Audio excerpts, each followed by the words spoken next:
While a lot of us in the West are, well, let's be honest, distracted, something incredible is happening in China. They are quietly and very quickly building a future that looks like it was ripped straight out of a science fiction movie. We're talking about AI that can think, machines doing human jobs, and entire cities basically run by algorithms. And that quote right there, it really sets the stage perfectly for what we're about to dive into. As we go through this, you're going to see how the evidence just keeps stacking up. This isn't some far-off dream. It's being rolled out right now, today. So what are they building? I mean, that's the million-dollar question, right?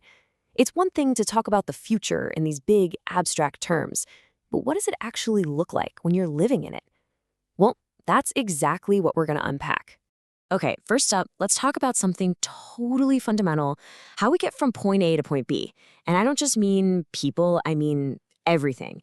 China isn't just making small improvements here, they are completely rewriting the rules of movement. Think about the last time you ordered food, and you waited, and you waited. Well, in some parts of China, that's practically ancient history. There's a company called Mequan with a drone network that gets you your food in just 15 minutes with crazy accuracy. And this isn't some tiny experiment. They've already made over 300,000 deliveries. It's just normal. Now let's talk about cars. Just this year, 15 million new cars in China, that's 2 out of every 3 sold, will come with what you can only call a robot brain that can drive the car itself. We are not talking about a small upgrade. It's a leap from you driving the car to the car thinking for itself, from you having blind spots to the car seeing in every direction at once, and from a basic radio to a real AI you can talk to. And the sheer power behind these robot brains, it's just staggering. We're talking 508 TOPS. That's trillions of calculations every second, coming from 2 NVIDIA chips. To put that in perspective, these cars are rolling around with more cameras, more sensors, and more radar systems than a military drone. This isn't a car with a computer in it. It's a supercomputer on wheels. So what can all that power actually do? Well, things that just sound made up. The BYD Yangwang U9 can do a tank turn, just spinning in a perfect circle on the spot.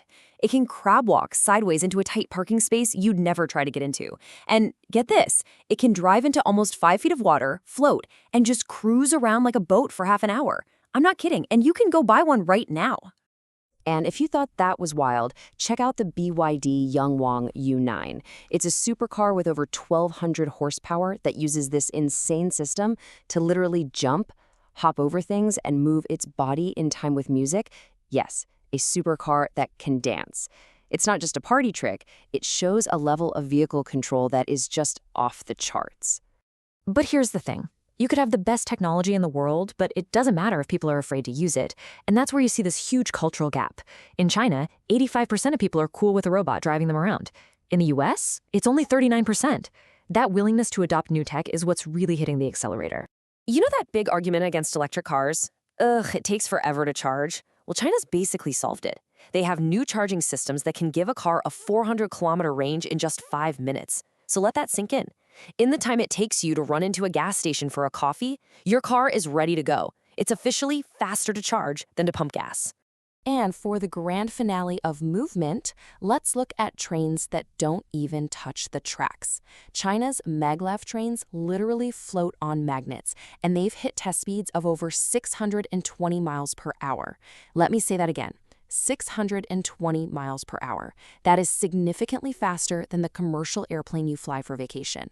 A trip that used to take 5.5 hours now is just 2.5. Okay, so we've seen how they're completely changing the game when it comes to movement. But what happens when you take that same thinking and apply it to an entire society, from how our cities are built to how we live our lives every single day? Can you even imagine a massive highway being built without a single construction worker on site? Well, you don't have to imagine it, because China just did it.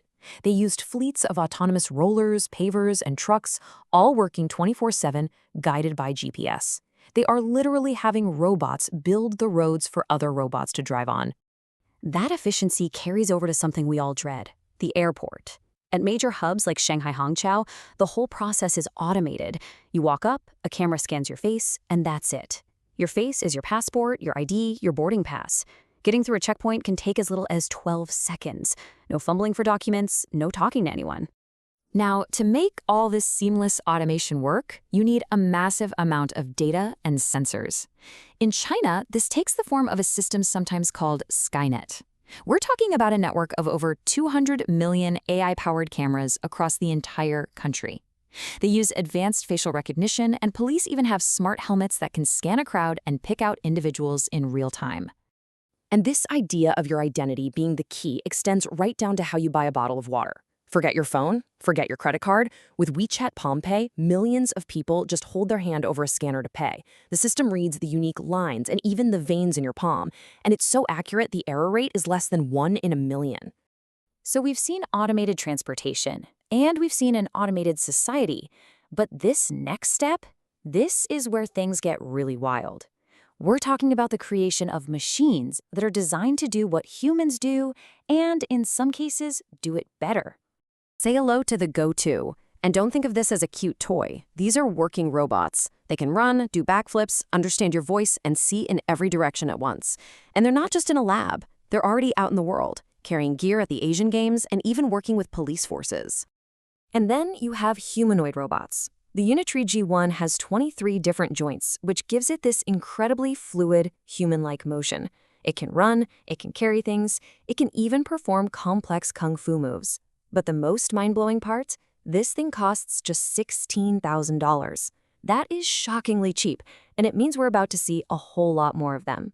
And from there, you get to a level of realism that is honestly a little bit spooky. A company called X Robots is creating androids so lifelike, with realistic skin and 140 different facial movements, that it's almost impossible to tell they're not human.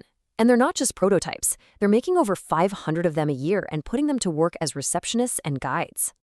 And perhaps the most profound place we're seeing this replacement of human function is in healthcare. The change is just dramatic. A nurse carefully looking for a vein, now a robot does it with perfect precision. A nurse running to the pharmacy, now a robot delivers the meds in minutes. This all culminates in the world's first AI hospital, where robot doctors are already treating 3,000 patients a day with a 93% accuracy rate on diagnoses.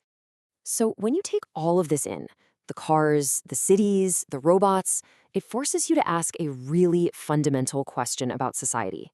How do you possibly prepare an entire population to live in a world that looks like this? And this, right here, might be China's biggest long-term bet. They are systematically building a generation of AI-native citizens.